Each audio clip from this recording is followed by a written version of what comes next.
بسم الله السلام عليكم ورحمة الله وبركاته وعنا وناكسن أصحابتي قيمة قايالة halkan waa YouTube channelkiini waa keeni oo kuma santiin daawashadiina aad u sareyso laakiin suulka sare u taag nagu caawi fikirkaaga iyo aqbaarahaaga asxaabi waxaan rabaa insha Allah inaan soo kordhiyo barnaamijyo muhiim ah oo dhalinyarada iyo dadka xiisaha dhagahooda ku guuxayaan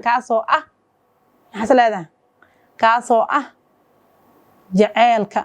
waa waxna jah wareeriyana waalay na wareeriye na dajiye na qaboojiye na damiye na daara sidaas darteed waxa jirto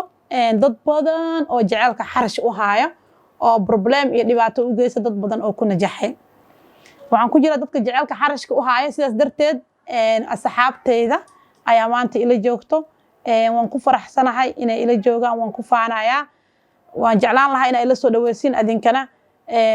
waxaan idin soo bandhigi doonaa barnaamijyo ku aadan jaceelka dhalanteedka ah waxaa ognahay in badan in dhalinyarada wareeriyeen jaceelka dhalanteedka ah sidaas darteed waxaa leeyahay waa maxay dhibaatada uu dhalinyarada ku reebaa jaceelka dhalanteedka ah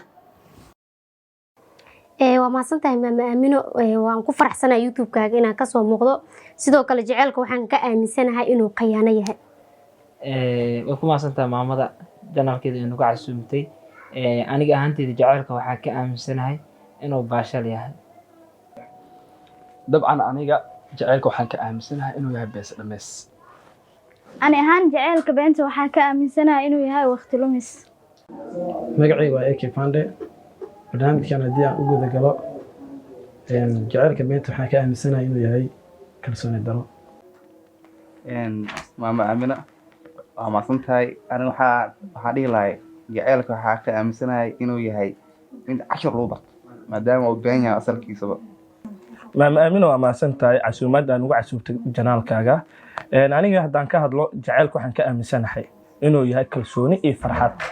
mid labadaba laga helo dhadhankiisna uu qurux badan yahay موضوعياس iyo موضوعyo kalaba insha Allah waxa ku daawan doontaan YouTube channelkayga asxaabtana way mahadsan yihiin adinkana fikradiina nala wadaaga waxa ka aaminsantihiin jaceelka dhalanteedka ama jaceelka beenta ah maadaama wax badan jaceel dartiis loogu dhibaateeyay sidaas darteed barnaamijyada soo socda waxa uga hadli doonaa waxyaabaha ku saabsan jaceelka insha Allah qof walba waxa jaceelkiisa Allah u sahlo qof walba oo jaceelka dhibaateeyana mid aan dhibaato lahayn Allah oo keena inta barnaamijka ku kulmi doono waa walaashiina Aamino macalin oo idin leh sidaas iyo nabadgelyo